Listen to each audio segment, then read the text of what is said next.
asking the gods to give him the right words. Bart uncrossed his legs, adjusting his position in the chair. "What are you talking about?" "I've provided for you because I loved both my sister and niece. Celeste and Brenda made mistakes in their lives shortened by heartbreak, but each was free of selfish motive." "Do you think I don't appreciate all you've done for me, Uncle? Because I do," Bart said prettily, using his cajoling voice. Trickery. Bart had blown through half the money he'd inherited on his 21st birthday and came to Simeon several times a year to beg for more.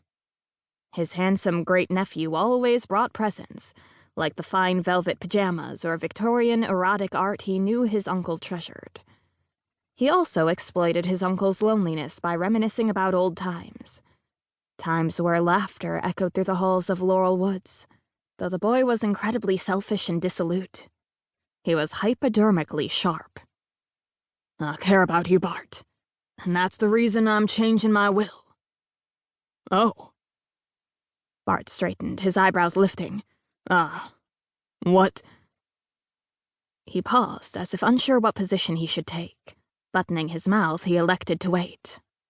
"You'll continue to receive the money remaining in the trust, but I've decided the estate will be given to the Laurel Woods Art Foundation on my death.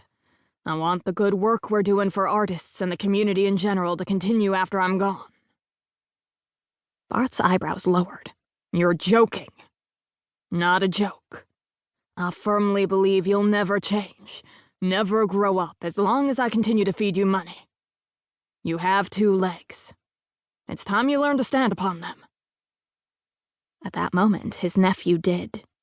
Rising abruptly, Bart moved toward him, hand outstretched. As usual, "Uncle Simmy, please. I'm not a bad person. Didn't I bring you chocolates from the place on Magazine Street you like?" Simeon looked at the box he'd already opened and sampled from. "A nice gift, Bartholomew." "Yes, a nice gift," Bart said, dropping his hand. "And I think the Art Foundation is deserving of your generosity. But to give the whole estate to a bunch of fruitcakes who make crap?" He picked up a piece of driftwood carved to look like a sleeping heron. "Is insane." "I beg your pardon? Insane? What is insane about wanting to leave the world a better place?" Simeon cupped his hands over the recliner's arms, shifting his weight so he sat taller. "Leave the world a better place with this stuff? You're mad."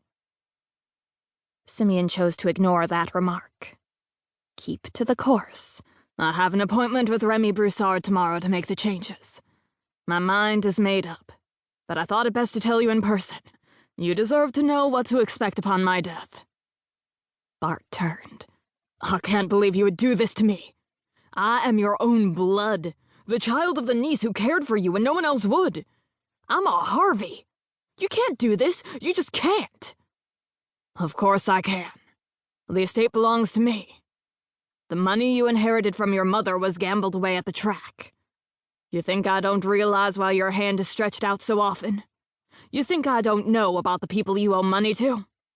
Dangerous people who would sooner slit your throat than piss on you." His nephew jabbed a finger toward him. "I'll get an attorney and fight this. Harvey money belongs to a Harvey, not a nest of freaks." "Do what you wish, but you'll lose. I know people whisper that I'm odd, and I suppose I am. But being different makes you more anticipatory.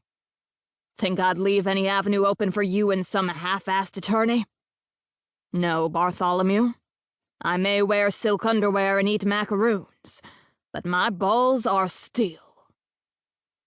Power surged through Simeon. He hadn't felt this way in years. So alive. He had been a millionaire all his life. A burden, he'd often thought. But sometimes it felt good to exert the power his millions gave him. "Don't do this," Bart said, his color fading, look of panic emerging. "We're family. I'm going to be better off depending on yourself rather than the money my father made. Trust me. You'll thank me one day." A thump below drew their attention. "Simeon," a woman called out. "Are you presentable?